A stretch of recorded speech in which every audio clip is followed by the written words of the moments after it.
Hey everybody, this is Chris with SermonAi. I'm glad you could join us. In this video, we're going to be looking at the My Sermons tool. Now, this is also known as the SermonAi Cloud. When you write sermons in our sermon writer and you save them, whether it's autosave or manual save, they're saving up into the cloud, the SermonAi Cloud, and this is where you access them, and this is where you organize them. So if I click on My Sermons, you'll see the tool pops up. And now I can make this as big or small as I want. It's fully scalable. Typically I work in full screen with this. And so you can see here that I've got 2 sermons that I've been working on. In my folder you could have hundreds of sermons. In this demo database we just have 2. And you'll see they're listed right here. And they were both done in the classic writer. If you were using the block writer, this would say block writer. You can view your sermons both in the grid format or you can do it in the list format, either way. And just to give you some idea of kind of how you would organize your sermons. And this is one of the goals of the SermonAi Cloud, is to make sure that wherever you go, you have all of your sermons organized just the way you want them. To do that, you can create folders. And so you see here where it says New Folder. And I can click New Folder and give it a name. So maybe this is Sermons 2025. And I create folder. And now you can see I have my folder here. And so I can just take my sermons and I can just drop them into the folder if I want to. And now I've got my sermons in a folder and everything's nice and neat and organized. To access those, I would just click on the folder, and you can see here's my sermons. And I can go back right here. So this is where I am now, Sermons 2025. I want to go back, and I can go back. So that's kind of what the organization looks like when you're organizing your sermons. In addition, you can click the Import button right here. See this? This button allows you to import documents. So if you have sermons you wrote in Microsoft Word, and you want to upload those, you can just click Upload, select your document, and click Import Document. That's going to take your Word documents and drop them right into our SermonAi Cloud, and they'll be fully organized. You'll be able to open them right in our writing tool as well, and use them in preaching mode, wherever you want to use them. So that's a really nice tool. If you have a lot of sermons in document format and you want to upload those, we can do that. In addition, if you look under the Actions here, you'll see 3 dots. If you click these 3 dots, it's going to give you some options for what you can do with your sermons. For example, if I click on Edit, now you're not going to see anything because this is full screen, but if I click Edit, it just reopened the sermon. And to get to it, I just want to shrink my screen down here, and you'll see here's my sermon. And if I do that when it's not a full-size screen, it might be easier to see. So let me just show you here. So if I click on Edit, boom, there's my sermon, and now I can start working on my sermon. Okay, so that's just if you want to continue working on a sermon. Maybe you saved it, you're halfway done, you want to go back to it. Edit metadata. This is actually kind of important. So every sermon that we create now, we're allowing you the option. You don't have to do this, but if you'd like to add metadata. Now metadata is, what's the series name? How many are in the series? You know, what is the topic? What is it about? What is the sermon's key passages? Or tags? You know, what are the sort of the tags about what the sermon is overwhelmingly about? And maybe a description, and how long you plan on preaching, and any private notes, maybe your website address. All of this is metadata. Who was the speaker? Where did you preach it? What was the season, etc.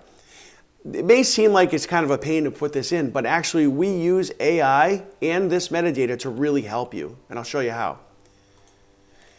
Coming soon, and this won't be on the initial release probably. We're trying, but I don't think it'll be done in time, but definitely by Christmas. You'll see this Analytics tab. If you click this, this is going to be an analytics page. And what it's going to allow you to see is taking into account all the metadata that you put into your sermon. So the more data you give it, the better your dashboard will be. How long do you preach on average? You know, what topics are you preaching on? What passages have you preached on this year?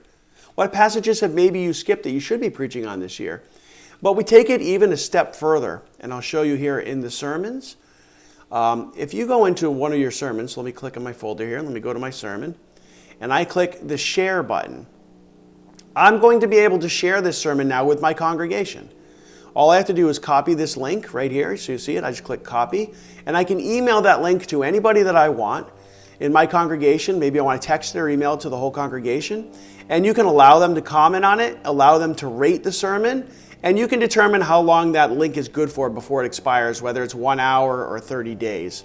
In this case, I'm saying it's never going to expire. And you can save that, and you can take that link, you'll see here, successfully saved, and you can open that link and it'll look like this. And you can see, you can set up your church logo. So it'll say First Baptist Church or whatever church you want to set up, whatever information you want to set up. You can upload your picture here if you want to have it of your pastor. Here's the sermon that people can read and they can go through this sermon. And if you have audio with it, it'll also include an audio file right here, and they can listen to the sermon. And then they can share that sermon with the public if you want them to, if you enable that. You can do dark mode as well. But the cool thing here is that the people, your congregation, can supply feedback. And this is what we're going to use AI for as well, is to give you feedback on how your sermon performed, what people thought. And they can do this anonymously. If they click submit anonymously, they can do that. And they just have to submit their feedback. They can give you any comments that they want. And what's going to happen is in our analytics page, first of all, you're going to see your sermon and you'll start to see a star rating. And that's based on the feedback from your congregation. And again, this could be completely anonymous. You don't know who it is, or they might give you their names. It's up to them. But if you go to your analytics page now, if you can imagine and envision this page, you're going to be able to see what you've preached on, what passages you keyed in on. And we'll be able to expand this over multiple years. What has worked with your congregation? What hasn't worked with your congregation? What do they like? What did they not like? Maybe sometimes what they didn't like is the thing you need to focus on even more. And so all of this is going to be built right into SermonAi, and that's coming soon. So that's why we have this, let me go over here for a second, this metadata. So that's what that's all about. In addition, you can add audio to your sermons in the My Sermon section. So if I click Add Audio, I can just come up here and I can pick my audio and drop it in. And that's just going to add it right here. So now I can listen to my sermon right here and it's attached. And if I do that, when I share a link to my sermon, that audio will be there as well. You can also remove the audio. So if I don't want to keep it, I can just click remove and it'll delete the audio from my sermon. Preaching mode, we're going to do a separate video on that, but this is a read-only version of your sermon with tools for preaching. So if you could imagine you have your iPad at the pulpit and you're ready to preach, it's got a built-in timer. It changes colors as you're approaching the end of your sermon, so you know it's time to start wrapping up. It has built-in Bible tools, so you can open any passages and have them all pre-prepared to be read while you're preaching. It's got an auto scroll. It's got an MP3 voice recorder, so it's a great preaching tool. But that's how you access it. So you click the three dots on the sermon you want to preach and then preaching mode. Duplicate, if I want to duplicate my sermon, I can click that and it'll just create it as a copy and then I can go in and edit that any way that I want to. Move out a folder, so if I'm in a folder and I want to move it out, I just click move out and you see that took it out of the folder. And now if I go back to my sermons, here it is at my root directory. And then share, which is what I already showed you. And then finally, if you want to delete a sermon, you can just click delete and your sermon is gone. Up here, you'll see a settings button. If you click that, this is going to allow you to set up your church. So this is where I set up the name of my church and my logo. And if I wanted to upload a little picture of myself, I can do that here with the address. And you can pick your own color schemes and a welcome message. If you want to throw your YouTube, Facebook, Instagram, all that on there, you can. And then it'll just kind of give you a show here of your portal. And once you save those settings, you're all set. So when you share a link, that's how this page is going to be built out. And that's how this is going to look, however you set that up. And this is the My Sermon section, the SermonAi Cloud. For more information on this, you can reach me, Chris at SermonAi.com. That's Chris at SermonAi.com. And until then, happy sermon writing.